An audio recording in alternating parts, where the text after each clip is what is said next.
Are you looking for the best travel cameras? In this video we will look at some of best travel cameras. Before we get started with our video, we have included links in the description, so make sure you check those out to see which one is in your budget range. Number 4. Canon R8 is an excellent camera with vibrant, warm colors, making it great for portraits and nature shots. Its autofocus system is top-notch, performing exceptionally well even with moving subjects. It also has automatic subject detection for people, animals, and cars. However, it lacks physical in-body stabilization, only offering digital stabilization, which you should keep in mind.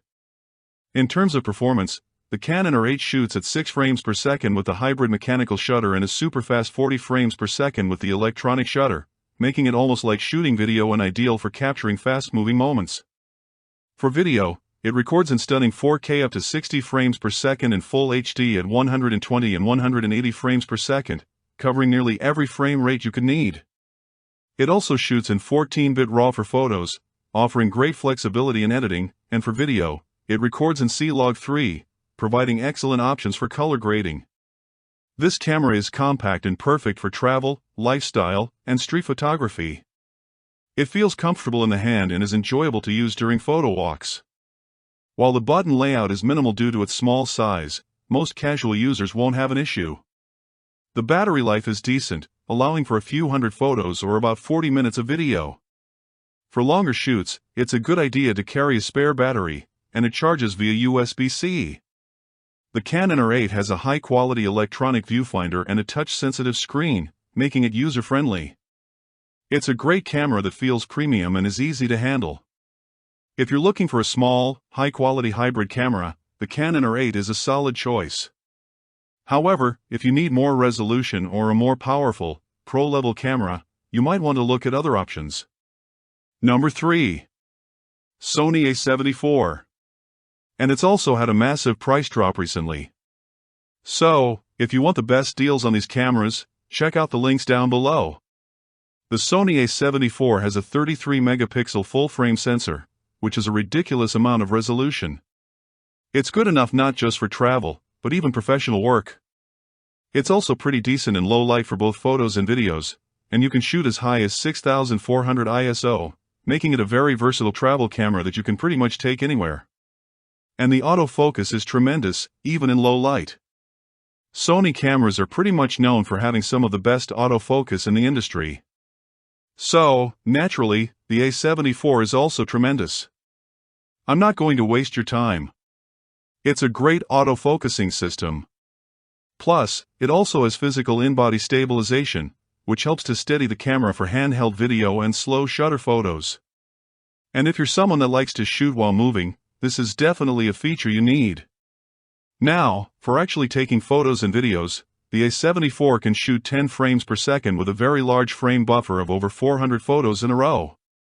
So, you can shoot for a really long time without the camera needing a break. And it shoots video at 4K up to 30 frames per second and 4K at 60 frames per second for 2x slow motion with an APS-C crop, which is a bit of a heavy crop, but most of you guys will be just fine. But if you do want uncropped slow motion, it does Full HD at 120 frames per second. And you've also got Slog 3 and Cinema profiles for advanced color grading in case you want to get artsy. Now, the main appeal of the A74 has to be the body and design. It has a really robust weather-sealed body that you can pretty much take anywhere in the world with you. And it also has a proper pro-style button layout for faster and easier operation.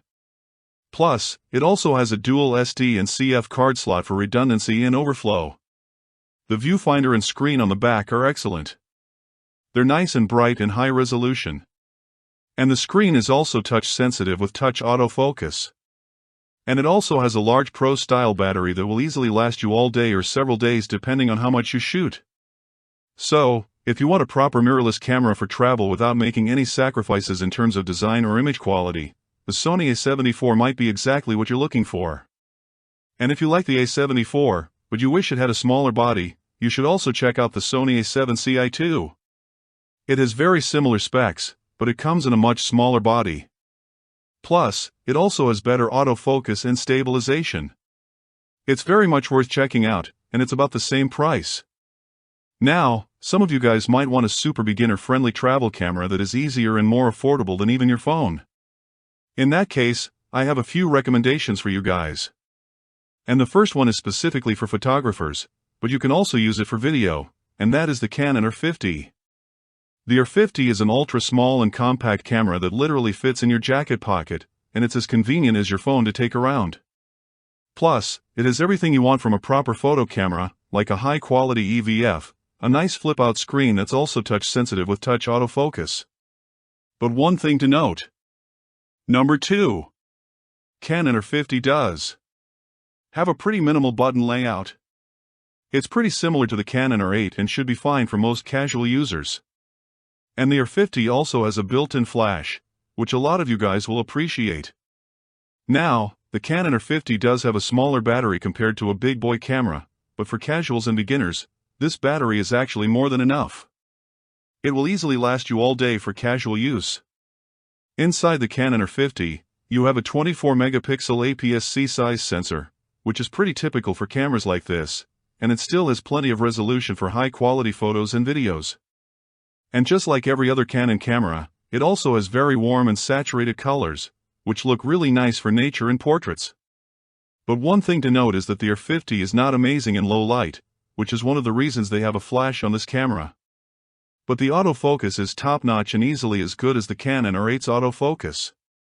The key thing to note with the R50 is that it only has digital stabilization, but in my testing, it actually looks really good and I wouldn't worry about it. So, if you're doing casual photos and videos, you'll be just fine. As for the actual photos, it shoots really fast at 12 frames per second mechanical shutter mode and 15 frames per second electronic shutter mode. It shoots anywhere between 28 to 42 photos in a row, depending on your speed. But it only does this in JPEG mode, which is fine for casual lifestyle and travel photos where you don't plan to edit.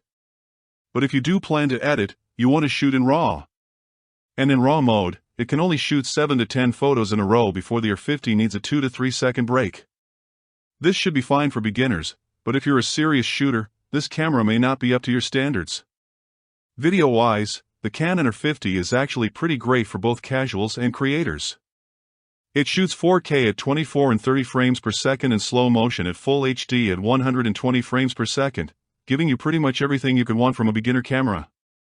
And another cool feature of the Canon R50 is the inclusion of HDR-PQ mode, which is a flat color profile with 10-bit color for anyone that wants to get a little bit artsy and do some color editing. Although, there's a camera coming up that can do even better for video, so you might want to stick around. For most beginner and casual photographers, the Canon R50 is a phenomenal choice. It's a well-balanced all-around camera that's also relatively affordable. But if you're a bit more video-oriented for vlogs and travel films, the best travel camera for you might be the Number 1. Sony ZV102. It has the exact same 26-megapixel APS-C sensor from the professional FX30 and the Sony A74. So you get the exact same high-quality photos and videos. And the sensor is also very good in low light, up to 6400 ISO for video and 10,000 ISO for photos. Plus, it has very sticky and reliable autofocus with subject detect for animal, people and cars, and much more. But the ZV102 only has digital stabilization, but for most casual users, you'll be just fine. Now, when it comes to actually shooting video, that's where this camera really shines.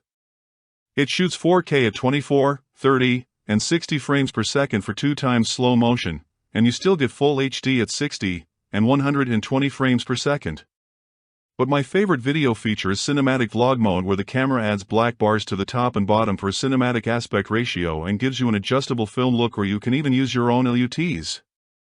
So you can get a cinematic look to your video with basically zero work. However, you can only use this in 4K at 24 frames per second. And if you want more flexibility and you want to get your hands dirty, you also have Slug 3 and 10-bit color, and you will get the exact same results that you would otherwise with an FX30, which is a proper cinema camera. Photo is equally good, but there is something you should know about. The ZV102 can shoot 10 frames per second with a pretty large frame buffer for continuous shooting, and this makes it a really great camera for action and movement. However, it doesn't have a physical shutter, and it's electronic shutter only, which might cause some jello or strobing, which can easily be fixed. The camera itself is small and lightweight and easily as convenient as your smartphone. But one giant positive about the ZV102 is that it does have a large profile battery, which can easily last you all day of heavy shooting or even 3 to 4 days of casual use. The ZV102 also has a reimagined button layout that makes it much easier and faster to use this camera. One thing to note is that this camera does not have an EVF or a built-in flash. Instead, you have a 3-capsule microphone for better in-camera audio, which is perfect for vlogging. Plus, you also have a very high-quality flip-out screen that's also touch-sensitive with touch autofocus. And you also have a quick menu to access all of your major settings. The ZV102 has pro camera specs, but at a much more affordable price point. And in my opinion, it is without a doubt the best camera for vloggers and video-oriented shooters. And if you want to make sure you get the best pricing on the ZV102 or the other cameras we talk about, check out the links down below and I'll see you in the next video. Peace.